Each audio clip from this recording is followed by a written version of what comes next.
Hello, YouTubers and NFL fans everywhere.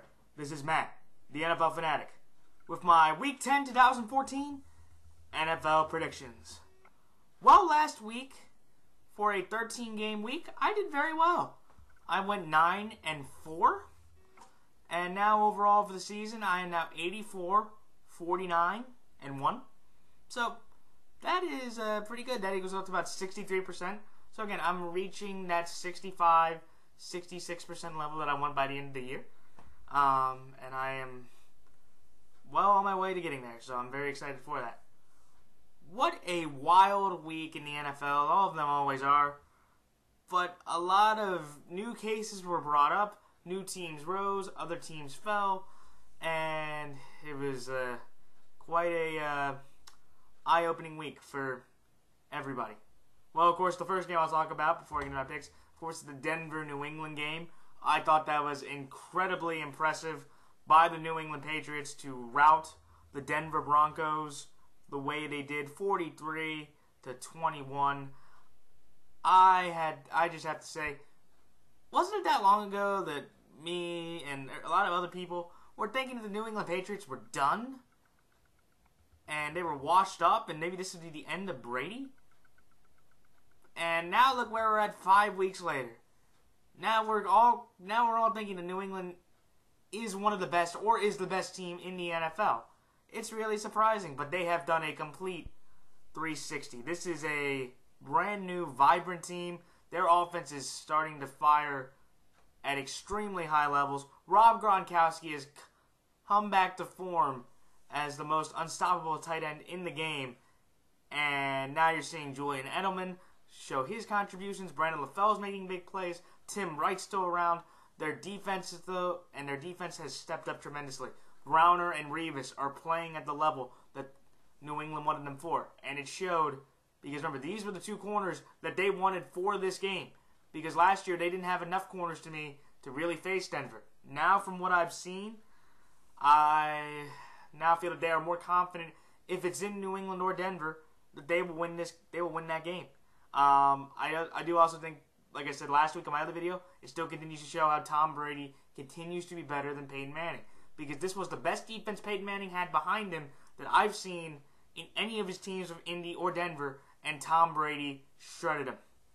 And now this makes Tom Brady 11-5 against Peyton Manning, and he has now won the last 3 times, even though, again, they've all been in New England, which goes to say this. I think New England also has just won the AFC, because I believe that if it's a tiebreaker, the New England Patriots get that tiebreaker, and I'm not ever going to not take New England at home against this Denver team as long as Peyton Manning's there. That third loss just pretty much shut me up about that. So kudos to the Patriots.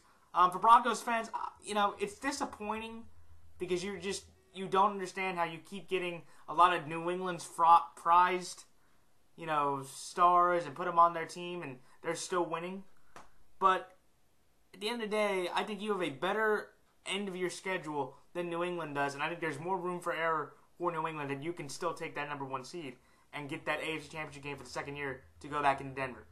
Was it a pretty loss? No. And was it concerning for the future? Yes. But I think you guys just need to brush yourselves off, move on to Oakland like New England moving on to Indy in 2 weeks, and with the Raiders, because you most certainly can take out your aggression on the hapless Oakland Raiders. Let's see. I'm going to talk about the Pittsburgh Steelers. Congratulations to them. What an offensive rout by the Pittsburgh Steelers over the Baltimore Ravens. I took the Steelers last week, just thinking, again, it was home field. I didn't expect it to be a rout like it was. 43 points. Big Ben is only the second quarterback in NFL history, besides Y.A. Tittle, to have 2 6-touchdown games in one season. Now he's thrown 12 touchdowns and no interceptions the last 2 weeks. Antonio Brown is molding himself out to be right now to be the number 1 wide receiver in the National Football League. He is just continuing to put up very high numbers at a consistent pace, and it's just unbelievable to watch him play. And I have to really account the Steelers for signing him besides Mike Wallace and Sanders. Wallace and Sanders have not done that bad, but they nearly haven't produced as much as Antonio Brown has for Pittsburgh. And also kudos to Martavius Bryant for stepping up. I'm seeing more of Heath Miller. And that offense, I'm buying into that Todd Haley offense as each week goes. they've now scored 124 points in the last 3 weeks.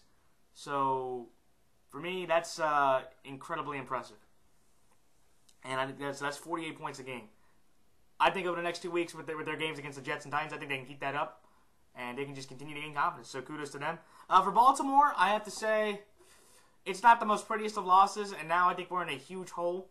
Because I'm starting to think that the Baltimore Ravens are not nearly as good as everybody thought maybe they were. Because if you look at our record, we've beaten a lot of below-average teams. And the only 2 teams we beat were Pittsburgh at home, and we beat Cleveland on the road. Cleveland's not bad, but you do realize that we could have lost to Cleveland as well. All the other games, we beat Tampa, we beat Carolina, we beat Atlanta. Those are wins that, we'll take, but they don't really impress a lot of people or surprise people. So, even though, again, I do think getting Jermaine Johnson from the practice squad, it will be somewhat of an improvement because Shockey Brown and Dominique Franks just weren't cutting it. I wish them best of luck, in their future endeavors, but yeah, they needed to go.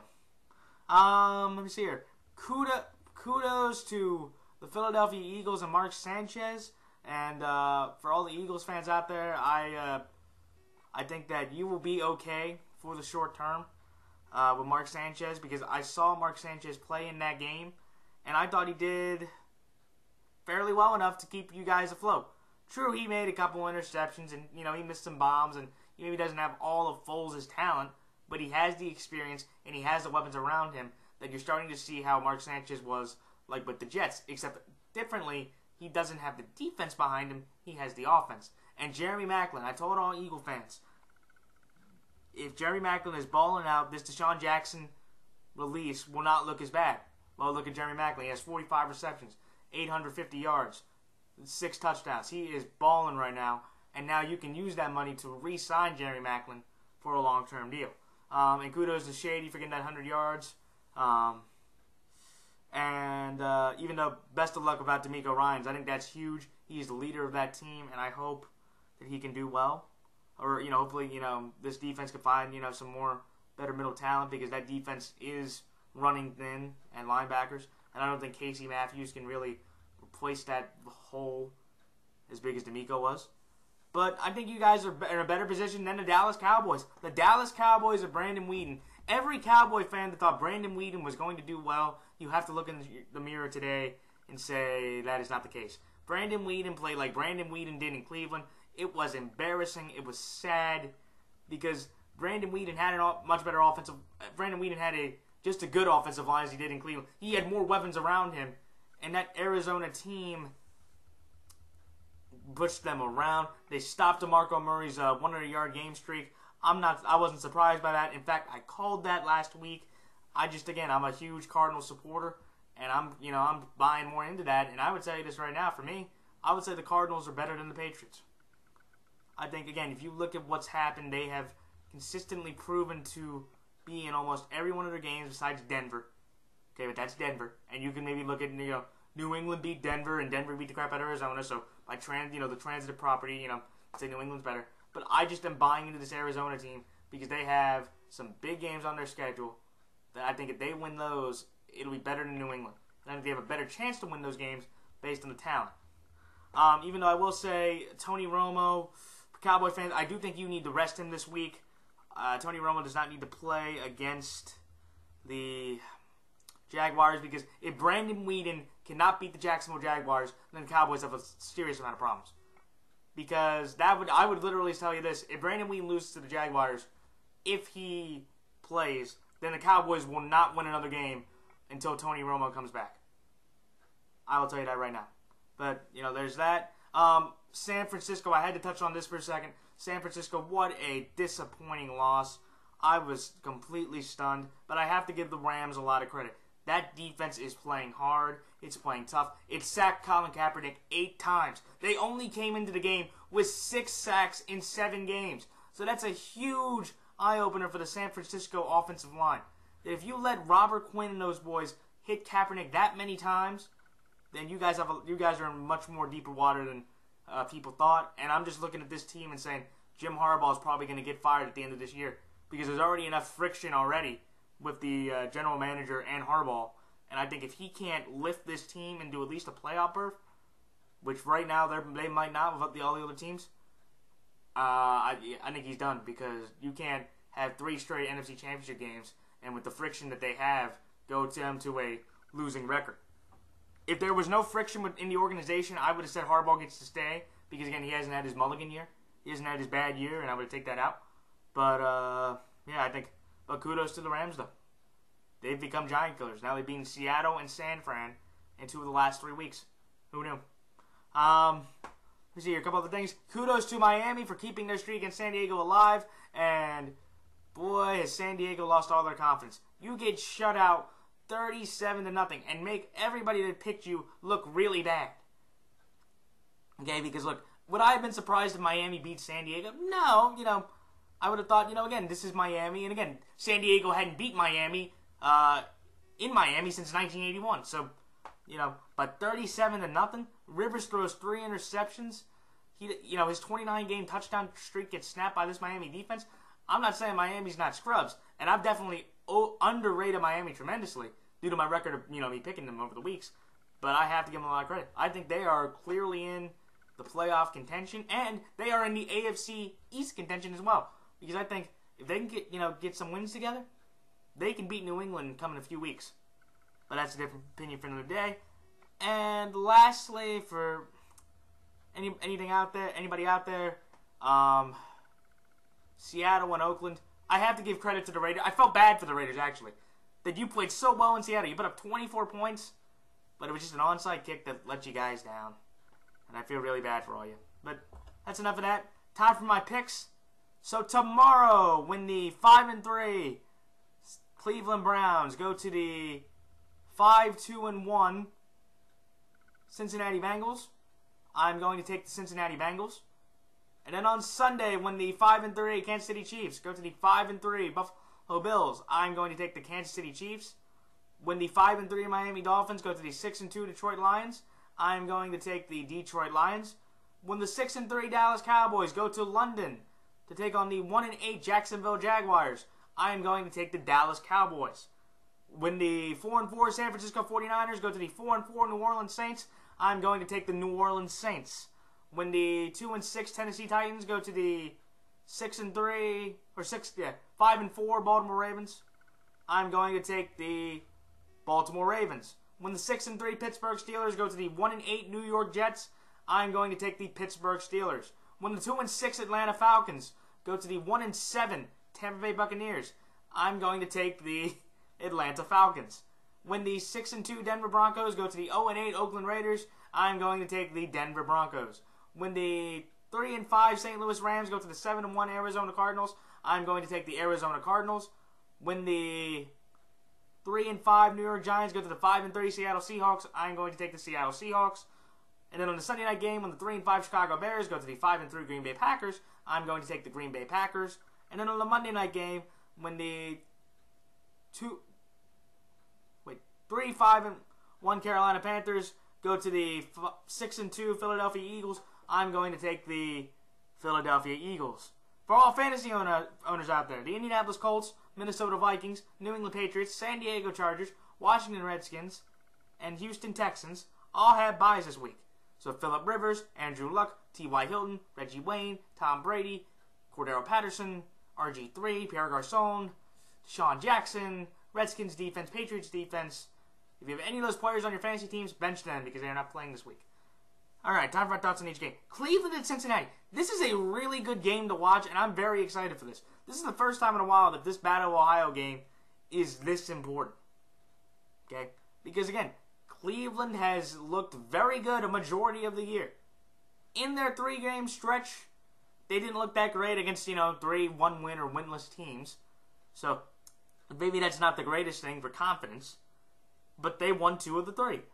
But also, you could look at Cincinnati and what they did against Jacksonville. They looked probably just as they probably just struggled as much as Cleveland did. Well, maybe not because Cleveland lost 24-6 to Jacksonville, but I digress. But I look at this game and I say both defenses are solid. Both defenses have good front lines. The linebackers are about even. I don't know if Vontaze Burfict is going to come back. I think that would be huge for them. But I look at the disadvantage and say, I think even though Gio Bernard is out or they're saying that he's probably going to be out for Thursday's game. I think that Jeremy Hill, what he did last week, 154 yards rushing, 2 touchdowns, he can carry the load against this Browns defense. I also think that if you look at the receivers, I think Cincinnati has a clear advantage with that because I don't think Josh Gordon. Or can Josh Gordon come back? No, I think it's next week that he can come back for the game against the Texans. I think that Cincinnati has an advantage of A.J. Green and Sanu. They still have Gresham, and Cameron probably might be out again. He had a concussion last week and didn't play, and I think that'll be an advantage. And also, I'm just going to take the home points on this one. I think, Cincinnati routinely has beaten Cleveland, Cincinnati several times. I can't, think of the number, but I would say I would just take that. And also, I think Dalton is better than Hoyer. Hoyer has not done bad this year, but if I had to take quarterbacks, I'd say Andy Dalton has a bit more of a better resume, and he's getting more wins at a better clip than Hoyer has. I think it's going to be very entertaining, but I'm going to take the Bengals. I trust that defense enough. The defenses kind of cancel each other out, but Cincinnati has the advantage of running back, wide receiver, and I think quarterback, and that'll be enough with the home field advantage to win that game against the Browns. Even though, again, I think the Browns can put up a fight and win. So best of luck to both teams. KC at Buffalo. I'm taking KC because, and again, this is another very interesting game. Another very good game. I'm taking KC because I look at a lot of what KC and Buffalo have. It's more advantages KC. I'll take Buffalo's defense. The defensive lines, I think they cancel out a little bit, even though I would say Buffalo maybe has a little bit of a better defensive line. But I think KC's secondary is proven in some of the bigger games that they can shut down some pretty big receiving cores. So I will say that I think they have an advantage there. But then also with C.J. Spiller being on the IR recalled, I don't think Fred Jackson's going to be able to come back this week. They're going to have a clear advantage at the running game. And at the wide receiver spot, I think they're about even. I think Dwayne Bowe and Sammy Watkins cancel each other out, but I will say Sammy Watkins having a better year. And also, if I had to take, with the quarterbacks, Alex Smith or Kyle Orton, I'll take Alex Smith. Alex Smith has played some very good football this year. Very underrated. A lot of people have kind of slipped under. And also, I just think in this kind of game, Andy Reid's coaching style against Doug Marrone's, I just like Reid in this matchup. Andy Reid, he's definitely been around, a while, and he knows how to play in, the cold weather. He's played in Philadelphia, and they've gotten cold. It's not Buffalo cold. But I just think of all those advantages. I think KC will win this game. It could be very close, and if Buffalo gets through that weak Kansas City offensive line, they could definitely win this game. But I think that line will hold up, and I think Charles will get enough yards to balance the running attack and passing attack for Kansas City. The game should be very entertaining, but again, I'm taking KC. Stronger edge at running game, quarterback, and I think just overall coaching. Andy Reid, with his coaching style, should be able to win this game over Doug Marrone. Even again, I would say again, I would not be surprised if the Bills win. Miami at Detroit, man, we have a lot of good games. These are 3 top games that I would say are very, very intriguing. I would say definitely I'm going to take Detroit because they are going to get their offense back. And I think if they get Calvin Johnson back, that will stop the Miami defense. Because I think they've had some advantages with some of the teams they play with the receivers they have. Even though Brent Grimes did a good job on Malcolm Floyd, that they really haven't had to deal with somebody as good as Megatron has been, or Megatron is. They're also going to get Reggie Bush back, so that's going to be a great combo or a great trio with Joique Bell and Dio Riddick in the backfield. They're going to get one of their offensive tackles back. I know Nick Fairley is out with a MCL sprain, which is huge because he's one of their big defensive linemen. Even though I look at the defensive lines, I think they cancel each other out. Both the defensive lines this year have been very good. But I'm going to take Detroit because I think they have enough offensive firepower to outbeat Tannehill. Tannehill has been playing phenomenal football over the last 4 weeks. He's played great football. They've won a lot of their games, and ever since, the Joe Philbin threat of him getting benched, he has played extremely well. And I have to give him credit. He is playing like a quarterback that maybe you could get behind in the future. And they are 5-3. But Detroit has proven to have a much grittier toughness. I think maybe they might have a little rust from the bye, but I don't know. but I'm going to trust Detroit's defense to get after Tannehill enough. And I don't think Tannehill has enough weapons. Even though he has the better secondary matchup than Stafford has, I don't think he has enough weapons to outpace Stafford's weapons. Even though Detroit has lost to Buffalo at home, and that's, definitely for their game next week, Miami hosting Buffalo, I think they definitely could look at what Buffalo did, but I don't just see that happening with a rested Detroit team at home. Having all those offensive weapons back will be the difference for the Lions. Again, I think this game could be very entertaining, and just like, the other two, Miami could win this one if they get pressure on Stafford, because Stafford's been proven to make mistakes. But I think in this kind of, quarterback, battle, I think Tannehill will make a few more mistakes than Stafford will, and that'll give the Lions the victory. So that's what I'm taking Detroit over Miami. Dallas at Jacksonville. I am taking Dallas no matter what happens. If Romo plays or doesn't, just because Jacksonville just can't beat this team. They just can't. They have a far better offensive line. They have a much better running back, even though, again, Denard Robinson, they have found their running back. Almost 3 straight 100-yard games over the last 3 weeks. It's definitely impressive. They have Murray, and that Jacksonville defense, again, gave up 150 yards to Jeremy Hill. So DeMarco Murray, who's been running a terror through the league, should be able to do the same. Their corners really have not done that well. They've been burned by a lot of big receivers this year. And even if Brandon Weeden play, I think he should be able to make some of those throws if he has to. Look, could Jacksonville give them a fight with Brandon Weeden? Absolutely. Jacksonville put up a huge fight against Cincinnati. They were only down by 2 at one point, which really impressed me. And I think, honestly, if Brandon Weeden does play, Jacksonville is a much better opportunity. But Brandon Weeden has to beat a rookie. If Blake Bortles beats Brandon Weeden in this team, then Dallas is going on that collapse. Because I would say, like I said earlier in the video, if Brandon Weeden is playing, you're not going to win any games. I think the game will be interesting if Weeden plays, but I don't think Romo should play at all. And I think Weeden has enough talent around him, and he's playing such a mediocre team that he has to win. He's more experienced than Bortles is. He's playing a far worse defense, even though, again, the defense with Rolando McClain getting hurt, Tyrone Crawford having an MCL sprain, he's going to miss some time. Definitely another one of their corners. They don't have Durant. So that defense is getting weaker, and I think Bortles can definitely light them up a bit, but I think Dallas should be able to win this. They just have way much more talent. And they have to, because if Blake Bortles wins this game, then the Cowboys are doomed, or the Cowboys are on that collapse. Because then I would say they need Romo back as soon as possible.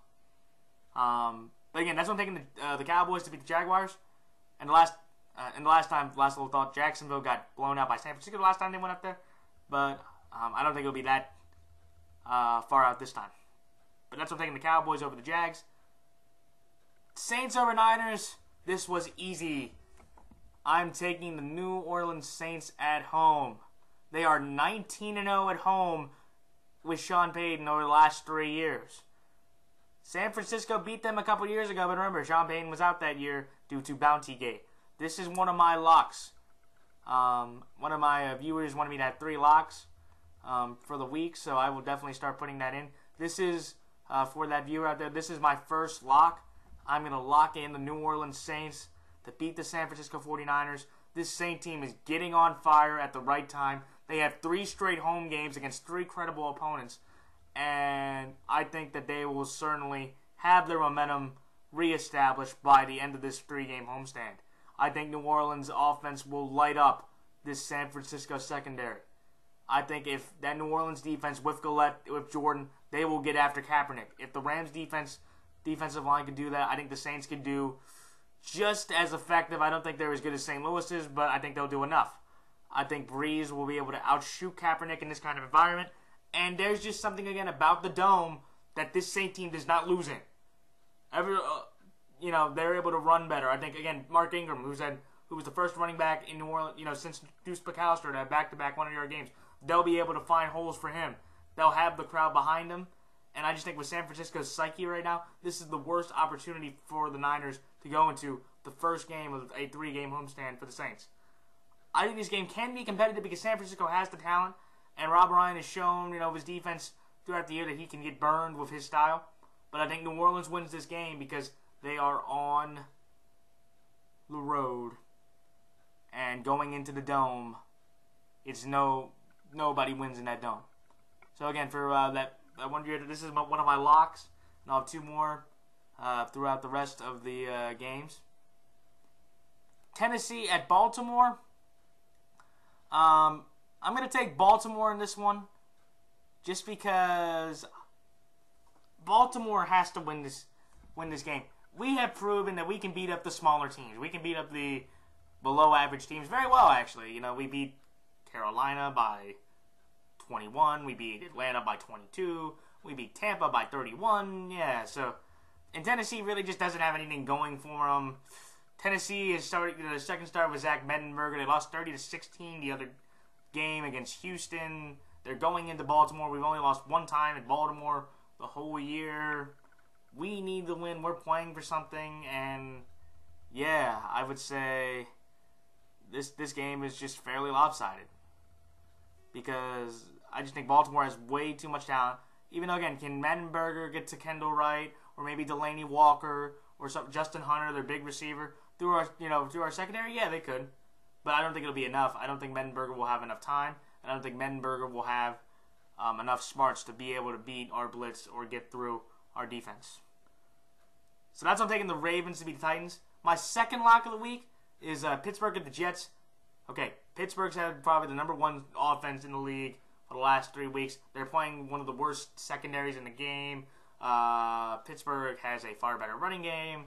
They, last year in their own skid beat the Jets at home to start their 8-4 run to end the year. It's Big Ben versus Vic. It's Antonio Brown, Martavius Bryant, and those receivers.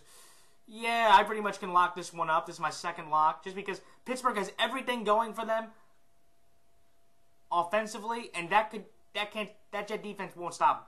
They can't. They have a worse secondary than the Ravens did. Even though I will say this, not having Troy Polamalu and Shazier, that's not good, but I don't think they're necessary. Because I think that the Jets, even if Michael Vick can get some plays off because of that, they won't be able to outscore him.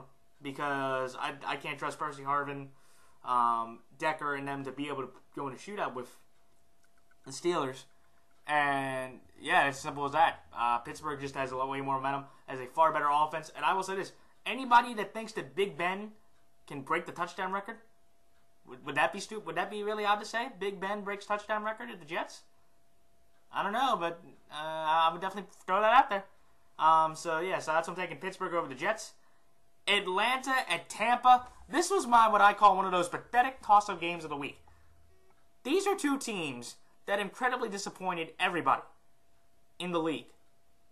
And I looked at this game, and I was just really thinking hard, because I really can't defend Tampa, but I really can't defend Atlanta.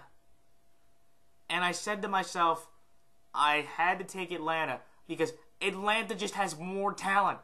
When you have two equally bad defenses, two equally struggling running games, and two equally struggling quarterbacks, or equal wide receivers, everything across the board, you have to look at talent. And even though Josh McCown is coming back from his thumb injury, and they are starting him, even though, again, Mike Glennon really hasn't done anything, even though Josh McCown really wasn't doing anything either, Atlanta has to win this game, because Atlanta just has way more talent. You have Matt Ryan, you have Julio Jones, Roddy White, you have Steven Jack, and you just have a better team. Could Tampa win this game? Absolutely they could.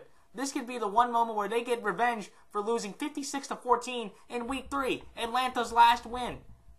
They could get revenge and put Atlanta on a 6-game losing streak, which would be amazing. And by the way, Mike Smith is going to get fired, for a fact.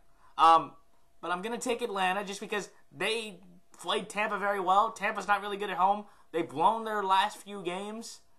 They haven't looked good in some other ones. And with just my history of picking Tampa, I'm definitely not, gonna go for it, this time. I think Atlanta gets this win at home by the slightest of margins. Again, Tampa can win this game. I will admit that to everybody right now. Tampa can definitely win. But I'm gonna trust Atlanta's talent to win this game. That's why I'm taking Atlanta over Tampa. Denver at Oakland. I'm taking Denver. Denver's the best team in the AFC West. Oakland is the worst team in the NFL. Peyton Manning. Oakland defense. Not good. Yeah, that's it. I just literally was like, okay, Peyton, Oakland, Peyton. Peyton beat Oakland. Denver wins. Even though I think Oakland has put up a fight, but they can't win. Derek Carr is gonna have a tough day against. Even though again he played against Seattle pretty well, so he could maybe do some things against his Denver secondary, but he's not gonna do enough to beat Peyton in this offense. He can't outshoot Peyton Manning. If he does, then the Broncos are in a lot of trouble. But I don't expect it to happen. That's why I'm taking Broncos over Raiders. Cardinals over Rams. I am really concerned about this game, and I've told everybody the last couple weeks I am a huge Cardinals supporter. But even as a Cardinals supporter, I'm very concerned because St. Louis Rams have been NFC West giant killers. 2 of the last 3 weeks, they have upset NFC West teams, and I really feel that they are going to be motivated to play this Arizona team. And they beat Arizona in their first game last year. They did. But I'm going to roll with the Cardinals just because, again, this is something where they just have way better talent across the board. They've played more discipline. They definitely can stop Trey Mason at a better clip. And I think they'll be able to win this game just because I think Palmer and them will be able to dissect that St. Louis secondary, which for the most part has been burned a lot by a lot of big teams. San Francisco did it. Kansas City did it. Denver's going to do it next week. And I just think Arizona, just has that advantage. And I'm going to take the home field as well on this one.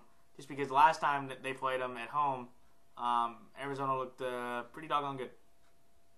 So that's why I'm going to take the Cardinals over the Rams. Again, I'm really concerned. But I think the Cardinals have enough talent and enough experience and momentum that they'll beat this Rams team. Seattle over New York.